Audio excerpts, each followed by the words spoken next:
जय हिंद साथियों, कैसे हैं आप सब। आई होप आप सब ठीक होंगे। फ्रेंड्स, सर्वप्रथम आप सभी को हैप्पी न्यू ईयर 2026। फ्रेंड्स, आप सभी को नए वर्ष की ढेर सारी शुभकामनाएं। फ्रेंड्स, आप ये पल अपने फैमिली के साथ बिताइए, परिवार के साथ रहिए, अपने मित्रों के साथ रहिए, मस्त रहें, स्वस्थ रहें। Okay friends. फ्रेंड्स, आज हम आप सभी को पढ़ाने वाले हैं हिंदी में बहुत ही महत्वपूर्ण टॉपिक, जिसका नाम है समास। फ्रेंड्स, समास एक ऐसा टॉपिक है जो आपकी सभी परीक्षाओं में बार बार पूछा ही जाता है। फ्रेंड्स, आज हम समास को इस तरह पढ़ेंगे कि आप देखते ही पहचान जाएं कि इस शब्द में कौन सा समास है। बहुत ही मज़ेदार, आराम से और ट्रिक्स के साथ आप भी कहेंगे कि हाँ सर, अब हमें समास में कोई डाउट नहीं है। ओके, तो चलिए देर ना करते हुए वीडियो को स्टार्ट करते हैं और बढ़ते हैं आगे। फ्रेंड्स, सर्वप्रथम हम समझ लेते हैं कि समास क्या होता है, समास का क्या अर्थ है, किसे कहते हैं हम समास। तो फ्रेंड्स, समास समास का अर्थ है संक्षेपीकरण, संक्षेपीकरण या कहें संक्षिप्तीकरण, जहां कम से कम शब्दों में अधिक अर्थ को प्रकट किया जाए, वह समास कहलाता है। कहने का अर्थ है कोई बहुत बड़ी बात है, यदि हम उस बड़ी बात को छोटे से शब्दों में कह दें तो उसे हम कहते हैं समास। जैसे रसोई के लिए घर, एक बड़ी बात आपकी है, एक बड़ा वाक्य है, इसको हम छोटे शब्दों में कहें तो उसे कहेंगे रसोई घर, अर्थात जहाँ आपका भोजन बनता है। वाक्य है कि आपका भोजन जहाँ बनता है उसे हम क्या कहते हैं, तो उसे हम कहते हैं रसोई घर। क्या कहते हैं? रसोई घर। इसी तरह हाथ के लिए कड़ी, तो हाथ के लिए कड़ी क्या हो जाएगा? हथकड़ी। तो जो आपकी बड़ी बात है, इसको छोटे से शब्दों में कह देना, छोटे से शब्दों में अर्थ को प्रकट कर देना, उसे कहा जाता है समास। ओके, आई होप आप अच्छे से समझ रहे होंगे। चलिए बढ़ते हैं आगे। फ्रेंड्स, समास, अब समास हमने समझ लिया, समास का अर्थ समझ लिया, समास का अर्थ संक्षेपीकरण होता है। पर समास के कितने भेद होते हैं या कितने प्रकार का होता है? तो समास के 6 भेद हैं। कितने फ्रेंड्स? 6 भेद, या कहें समास 6 प्रकार के होते हैं। इसे हम पहचानने की कोई ट्रिक्स है क्या सर? हाँ, इसके लिए ट्रिक्स है। क्या ट्रिक्स है? देख लीजिए। ट्रिक्स है आपकी द्वंद्वी अब तक। क्या है फ्रेंड्स? द्वंद्वी अब तक। फ्रेंड्स, ध्यान से सुनेंगे। द्वंद से हो जाएगा द्वंद समास, द्विगु से हो जाएगा द्विगु समास, आ से हो जाएगा अव्ययीभाव समास, बा से हो जाएगा बहुब्रीहि समास, ता से हो जाएगा तत्पुरुष समास, का से हो जाएगा कर्मधारय समास। ओके फ्रेंड्स, यह आपके लिए बहुत ही आसान हो गया याद करने के लिए। सिर्फ आपको एक लाइन याद रखनी है, द्वंद्वी अब तक। द्वंद से द्वंद समास, द्विगु से द्विगु समास, आ से अव्ययीभाव समास, बा से बहुब्रीहि समास, ता से तत्पुरुष समास और का से कर्मधारय समास। ओके फ्रेंड्स, हुआ ना आसान। चलिए बढ़ते हैं आगे। फ्रेंड्स, समास, सबसे पहले हमारा द्वंद्व समास। हम समझ लेते हैं द्वंद्व समास क्या होता है। फ्रेंड्स, इस समास में दोनों पद प्रधान होते हैं। याद रखेंगे, दोनों पद क्या होते हैं? प्रधान होते हैं। यदि आपको यह लाइन भी याद ना रहे तो हम देते हैं आपको ट्रिक्स। हमारी ट्रिक्स क्या है फ्रेंड्स? याद रखेंगे। समास विग्रह करने पर बीच में और अथवा अवयव आता है। यदि हम इसका समास विग्रह करेंगे तो इसमें और या अथवा अवयव आता है, इनके बीच में डैश लगा रहता है। फ्रेंड्स, क्या लगा रहता है? डैश लगा रहता है जब आपको समास देखने को मिलता है। जैसे, और ट्रिक्स की बात क्या है फ्रेंड्स? ट्रिक्स की बात क्या है? बात यह है कि इसमें विलोम शब्द आते हैं। विलोम का अर्थ क्या फ्रेंड्स? पूरक, एक दूसरे के अपोजिट। जैसे राधा कृष्ण, राधा कृष्ण, तो उसे हम समास विग्रह करें राधा और कृष्ण। नर नारी, नर और नारी। गुण दोष, गुण और दोष। तो फ्रेंड्स, आप देख रहे हैं इनके बीच में आपको डैश मिल रहा है और यह आपस में एक पूरक हैं या कहें विलोम शब्द हैं। तो ट्रिक्स यही है कि यह विलोम शब्द आते ही आते हैं, एक दूसरे के पूरक होते हैं। ओके, आई होप आपको अच्छे से समझ में आ रहा होगा। चलिए बढ़ते हैं आगे। फ्रेंड्स, हमारा दूसरा समास है द्विगु समास। द्विगु, इसे पहचानने की मजेदार ट्रिक्स क्या है फ्रेंड्स? प्रथम पद संख्यावाचक होता। तो फ्रेंड्स याद रखें, जो पद होता है कैसा होता है, संख्यावाचक होता है। जैसे नवग्रह, फ्रेंड्स आप देख रहे हैं नवग्रह का अर्थ क्या है, 9 ग्रहों का समूह। तो नव में 9 की संख्या है। दोपहर, दोपहरों का समय, तो इसमें भी क्या है फ्रेंड्स, 2 की संख्या है। त्रिवेणी, त्रिवेणी 3 नदियों का संगम, इसमें भी फ्रेंड्स क्या है, 3 की आपको संख्या देखने को मिल रही है। पंचतंत्र, 5 तंत्र, 5 तत्व, इसमें भी आपको 5 की संख्या देखने को मिल रही है। चौगुनी, चौगुनी में फ्रेंड्स क्या है, 4 की संख्या आपको देखने को मिल रही है। तिरंगा, तिरंगा में आपको 3 की संख्या देखने को मिल रही है। तो फ्रेंड्स आप अच्छे से समझ रहे होंगे द्विगु समास को हम आसानी से कैसे पहचान सकते हैं। ओके, आई होप आपको मज़ा आ रहा होगा और आप अच्छे से सीख रहे होंगे। चलिए बढ़ते हैं आगे। फ्रेंड्स तीसरा है हमारा फ्रेंड्स अव्ययीभाव समास। इसमें प्रथम पद की प्रधानता होती है। ट्रिक्स क्या है फ्रेंड्स, हमें तो ट्रिक्स चाहिए ताकि हम आसान बना सकें समास को। ओके, तो चलिए देते हैं आपको ट्रिक्स। ट्रिक्स क्या है, अगर शब्द में उपसर्ग लगाओ। फ्रेंड्स अब जो उपसर्ग क्या होता है, उपसर्ग वह शब्द होते हैं जो किसी शब्द के आगे जुड़कर उनका अर्थ बदल देते हैं। किसी शब्द के कहाँ फ्रेंड्स, आगे, कहाँ, आगे, यदि वह किसी शब्द के आगे जुड़ जाएं तो उसका अर्थ बदल दें, उन्हें हम कहते हैं उपसर्ग। और प्रत्यय क्या होते हैं, प्रत्यय इनके विपरीत होते हैं। वह किसी शब्द के पीछे जोड़कर उनका अर्थ बदल देते हैं, उन्हें हम कहते हैं प्रत्यय। लेकिन हमें आवश्यकता किसकी है, उपसर्ग की। वह शब्द के आगे जुड़ने वाले होते हैं। जैसे देख लेते हैं, यथाशक्ति, यथाशक्ति, शक्ति में आपका यथा लगा है, कहाँ लगा है, आगे लगा है। और आगे लगा है तो यह क्या है, आपका उपसर्ग है। और जब उपसर्ग है तो यह आपका अव्ययीभाव समास है।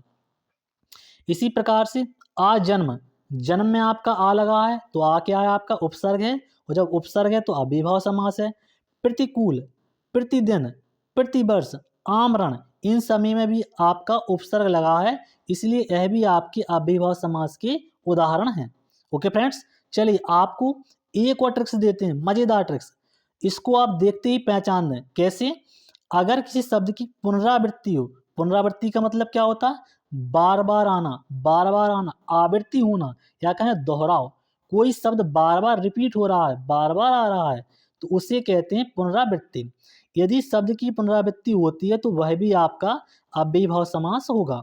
जैसे देख लेते हैं, धड़ाधड़। अब देखो फ्रेंड्स, धड़ाधड़, जब धड़ाधड़ आया है पुनरावृत्ति हुई है। घर घर, घर घर आया है पुनरावृत्ति, बार बार आया, घर 2 बार है। धीरे धीरे, यह भी देखो 2 बार है। भागम भाग, यहाँ भी आपकी पुनरावृत्ति हो रही है, आवृत्ति हो रही, तो यह भी आपका अव्ययीभाव समास का उदाहरण हो जाएगा। फ्रेंड्स आपके लिए एक मज़ेदार बात बताते हैं जिससे आपका डाउट क्लियर हो जाएगा।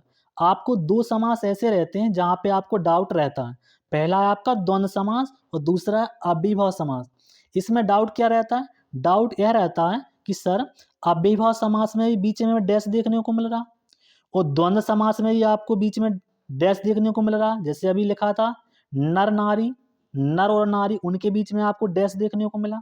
जैसे आप देख सकते हैं पीछे फ्रेंड्स, आपको ले चलते हैं द्वंद्व समास। यहाँ देखिए, जैसे राधा कृष्ण डैश देखने को मिल रहा, नर नारी इसमें भी डैश देखने को मिल रहा, गुण दोष इसमें भी आपको डैश देखने को मिल रहा। तो फ्रेंड्स जब आपको यहाँ भी डैश देखने को मिल रहा तो आप सोच रहे होंगे कि सर द्वंद्व समास में भी आपका डैश देखने को मिल रहा और यहाँ अव्ययीभाव समास में भी आपका डैश देखने को मिल रहा। तो इसमें मतलब क्या है, कैसे पहचाने कि कौन द्वंद्व है और कौन अव्ययीभाव है, तो समझ लेते हैं, आपको बता देते हैं फ्रेंड्स। द्वंद्व समास में आपके विलोम शब्द आते हैं, याद रखें फ्रेंड्स, क्या होता है, विलोम शब्द। इसको आप ना भूलें तो आपके लिए बहुत ही लाभ रहेगा। कौन सा फ्रेंड्स, याद रखेंगे, विलोम शब्द। विलोम शब्द किस में आते हैं, द्वंद्व समास में। लेकिन अव्ययीभाव समास में आपका शब्द का रिपीटेशन होता है। क्या होता है, रिपीटेशन, यानी कि बार बार आते हैं, पुनरावृत्ति होती है। डैश दोनों में ही लगा रहता है, लेकिन द्वंद्व में विलोम शब्द आते हैं और इसमें आपकी पुनरावृत्ति होती है। शब्द वही शब्द बार बार आता है, यानी 2 बार आता है। ओके, आई होप आप इसको अच्छे से समझ गए होंगे और आपका द्वंद्व समास अव्ययीभाव समास का डाउट क्लियर हो गया होगा। ओके, चलिए अब बढ़ते हैं आगे। फ्रेंड्स चौथा है हमारा बहुव्रीहि समास। इस समास में दोनों पद प्रधान ना होकर कोई तीसरा पद प्रधान होता है। क्या सुना फ्रेंड्स आपने? इसमें दोनों पद प्रधान ना होकर तीसरा पद प्रधान होता है। बिल्कुल ठीक सुन रहे हैं आप फ्रेंड्स, इसमें तीसरा पद प्रधान होता है, उसी को कहा जाता है बहुब्रीहि समास। जैसे अच्छा देख लेते हैं सर तीसरा पद कैसे प्रधान होता है, तो देख लीजिए। चलिए उदाहरण है आपका लंबोदर। फ्रेंड्स लंबोदर क्या होता है? लंबोदर का अर्थ है लंबा है उदर जिसका, लंबा है उदर जिसका। उदर का अर्थ क्या है फ्रेंड्स? उदर का अर्थ है पेट। अब बताओ फ्रेंड्स पेट किसका बड़ा है? तो आप सभी जानते हैं पेट बड़ा है श्री गणेश जी का। किसका फ्रेंड्स? गणेश जी का। और हम उन्हीं को कहते हैं लंबोदर। क्या कहते हैं? लंबोदर, गणपति, गजानन। किसे कहा जाता है? भगवान श्री गणेश को। दूसरा आपका एग्जाम्पल फ्रेंड्स दशानन। 10 हैं आनन जिसके मुख। फ्रेंड्स बताएंगे 10 मुख किसके थे? क्या आपने कभी रामायण सुनी है? रामायण देखिए, रामायण में ये कौन था योद्धा, कौन था ज्ञानी, आप सभी जानते हैं। हाँ फ्रेंड्स सही समझो, रावण। आप भी वही सोच रहे हैं जो हम कहने वाले थे, रावण या कहें रावण। तो रावण के ही तो थे 10 मुख, 10 शीश उसी के थे, तो उसी के लिए शब्द आया है दशानन। इसी तरह चतुर्भुज, 4 हैं भुजाएं इसकी, भगवान विष्णु। पीतांबर, पीत अंबर, पीले हैं अंबर वस्त्र इसके। पीले वस्त्र कौन पहनता फ्रेंड्स? किसके वस्त्र पीले हैं? भगवान श्री कृष्ण। तो पीतांबर किसे कहा जाता है फ्रेंड्स? श्री कृष्ण को पीतांबर कहा जाता है। नीलकंठ, वाह, नीलकंठ सभी जानते हैं भगवान महादेव। नीलकंठ, नीला किसका कंठ है फ्रेंड्स? नीलकंठ भगवान महादेव को, भोले शंकर को कहा जाता है। और एग्जाम्पल चाहिए तो और सुनिए। जैसे कहते हैं चंद्रशेखर, चंद्रमा है शिखर पर जिसके। अब चंद्रमा किसके शिखर पर है फ्रेंड्स? तो भोलेनाथ के शिखर पर है। गंगाधर, गंगा को किसने धारण किया? भोलेनाथ ने किया। हम कहें वीणा पाणी, वीणा है हाथ में इसके। वीणा किसके हाथ में है फ्रेंड्स? तो वीणा हाथ में है माता सरस्वती के। याद रखें फ्रेंड्स किसके हाथ में? सरस्वती के हाथ में वीणा है हमारी, माता सरस्वती के हाथ में है वीणा पाणी। इनको कहा जाता है वीणा पाणी यानी कि माता सरस्वती। ओके, आई होप आप अच्छे से समझ गए होंगे और बहुब्रीहि समास में आपको अब कोई दिक्कत नहीं आने वाली है। चलिए बढ़ते हैं आगे। फ्रेंड्स पांचवा है हमारा कर्मधारय समास। कर्मधारय समास क्या होता है? कर्म को धारण करने वाला, जिसने कर्म को धारण किया है वही तो कर्मधारय समास है। लेकिन फ्रेंड्स इसको पहचाने कैसे? ट्रिक्स क्या है हमारी? तो आपकी ट्रिक्स है विशेषण पद। कौन सा पद? विशेषण, जिसमें कोई विशेषता बताई जाए। अब फ्रेंड्स याद रखना, हमें विशेषण जहां दिखे समझ जाना चुटकी बजाते ही कि इसमें आपके कर्मधारय समास छुपा है। जैसे उदाहरण देख लो, जैसे चरण कमल। चरण कमल, चरण कैसे हैं? कमल के समान है, कोमल है। किसके समान? कमल के समान कोमल है, उसे कहा जाता है चरण कमल। अर्थात चरण की विशेषता है कि कमल के समान है, बिल्कुल कोमल मुलायम है। तो यह आपकी विशेषण शब्द है, अर्थात आपका कर्मधारय समास है। चंद्रमुख, यहाँ चंद्रमुख जो मुख है किसके समान है? चंद्रमा के समान है। कह सकते हैं मुख की तुलना, मुख की विशेषता चंद्रमा से की गई है। मुख की विशेषता क्या है? चंद्रमा के समान। अर्थात यह भी आपका कर्मधारय समास का उदाहरण है। महात्मा, महान है जो आत्मा उसे कहते हैं महात्मा। लाल मणि, लाल मणि कैसी मणि है? लाल मणि है, विशेषता है, विशेषण पद है, अर्थात आपका कर्मधारय समास का उदाहरण है। नील कमल, नीला है कमल, कमल कैसा है? नीला है, अर्थात यह भी आपका कर्मधारय समास का उदाहरण है। महाराजा, महाराजा महान है जो राजा, राजाओं में कैसा? जो महान हो उसे कहते हैं महाराजा। ओके, आई होप आप अच्छे से समझ गए होंगे। चलिए फ्रेंड्स बढ़ते हैं आगे। फ्रेंड्स अंतिम है हमारा तत्पुरुष समास। कौन सा फ्रेंड्स? तत्पुरुष समास। इसमें दूसरा पद प्रधान होता है, याद रखें कौन सा? दूसरा पद प्रधान होता है। इसमें दो पदों के बीच में कारक चिन्हों का लोप होता है। कारक चिन्ह क्या होते हैं फ्रेंड्स? कारक आपने पढ़े होंगे। कारक कितने होते हैं? कारक होते हैं 8 फ्रेंड्स। कितने होते हैं? कारक। तो इनमें कारक चिन्हों का लोप होता है। नोट, कर्ता और संबोधन कारक को छोड़कर, कर्ता और संबोधन कारक को छोड़कर बाकी सब तत्पुरुष समास में आते हैं। फ्रेंड्स समास कौन सा हमारा चल रहा है? तत्पुरुष समास। तो कर्ता और संबोधन को यदि हम छोड़ दें तो बाकी जो आपके 6 बचते हैं वह आपके किस में आते हैं? तत्पुरुष समास में आते हैं। ओके फ्रेंड्स, इसे पहचानने की ट्रिक्स क्या है? दूसरा पद छोटा और प्रधान होता। फ्रेंड्स यहाँ पे मिस्टेक है, प्रधानों लिख गया है, इसे आप फ्रेंड्स ध्यान देंगे, ये आपका मिस्टेक है थोड़ा। ओके, तो दूसरा पद छोटा और प्रधान होता है। जैसे राजकुमार, अब राजकुमार किसे कहा जाता है? जो राजा का पुत्र होता है, राजा का कुमार होता है, उसे हम कहते हैं राजकुमार। यश प्राप्त, जिसने यश को प्राप्त कर लिया हो उसे क्या कहते हैं? यश प्राप्त कहते हैं। ओके, आई होप आप अच्छे से समझ रहे होंगे। तो फ्रेंड्स याद रखें, तत्पुरुष समास कितने होते हैं हमारे फ्रेंड्स? तत्पुरुष समास के भेद होते हैं जो होते हैं 6। जो आपके कारक होते हैं उनमें कर्ता और संबोधन को छोड़ दें, बाकी सब आपके तत्पुरुष समास में आते हैं। अच्छा, देख लेते हैं कौन कौन आते हैं। पहला होता है आपका फ्रेंड्स, पहला है आपका कर्म तत्पुरुष। कौन सा फ्रेंड्स? याद रखेंगे, कर्म तत्पुरुष। दूसरा आपका हो जाएगा फ्रेंड्स कौन सा? दूसरा आपका हो जाएगा करण तत्पुरुष। कौन सा फ्रेंड्स? करण तत्पुरुष। याद रखेंगे फ्रेंड्स, करण तत्पुरुष। तीसरा आपका कौन हो जाएगा फ्रेंड्स?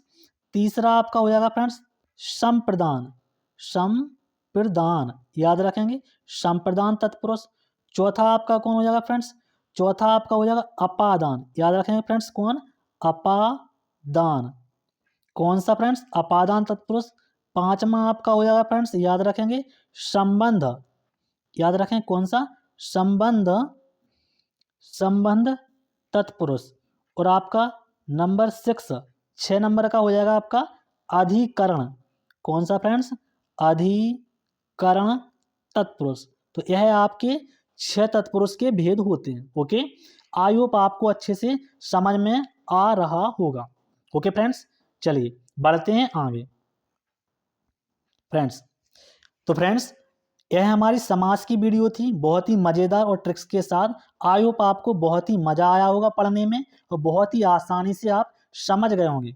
मुझे विश्वास है यदि आपने वीडियो को अच्छे से देख लिया है, समझ लिया है, तो आप इसे कभी नहीं भूलेंगे। ओके फ्रेंड्स, आपके लिए होमवर्क में कुछ प्रश्न दिए हैं, 4 प्रश्न हैं। इन सभी प्रश्नों के आपको उत्तर कमेंट बॉक्स में ज़रूर देने हैं फ्रेंड्स। यदि आपने वीडियो को अच्छे से वॉच किया है तो इन सभी प्रश्नों के आपको उत्तर देने हैं कि इन सभी शब्दों में कौन सा आपका समास है। फ्रेंड्स, हमारी वीडियो को लाइक करें, शेयर करें और अपने चैनल को सब्सक्राइब करें। Thank you, thank you. जय हिंद साथियों।